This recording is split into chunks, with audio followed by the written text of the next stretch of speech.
Hi guys, jamani, welcome back to my channel. Leo nataka tujifunze kupika chapati kwa ingredients 4 tu.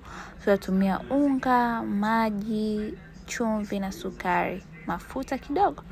Haya, nimeanza hapo kama unaona hizo picha, nimeweka unga, nikaweka vitu vyangu vikavu vyote. Baada ya hapo nikatia maji ya uvuguvugu, tena mafuta, nikakanda na kuacha unga ukae kwa lisaa lizima. Baada ya hapo utasukuma kwa utaratibu, kisha utazichoma moto. Chapati zako zitakuwa kama hivyo.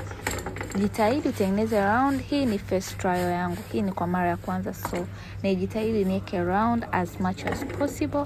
Hii ni nzuri, unaweza kuiserve kwa sauce na utumbo. Chapati jamani, si mnajua jinsi ya kuzipika. Ndio hivyo, nikazichoma. Baada ya hapo nikatia mafuta upande wa chini na wa juu. Mafuta unaweka vijiko viwili tu, vinatosha. Juu na chini vijiko viwili. Utageuza mpaka itakapoiva. Ikiiva vizuri kama hivyo, basi chapati yetu itakuwa tayari kwa kuserve na kuila. Jamani, chapati sio ngumu kupika. Watu wanasema chapati ngumu. Jamani, fuatilia hizo picha, vitu vinavyotumika ni vichache. Unatumia vizuri, unapika chapati yako inakaa inatubu. Hiyo hapo chapati ina layers kibao jamani. Mpishi aolewe. Tala. Thank you, bye.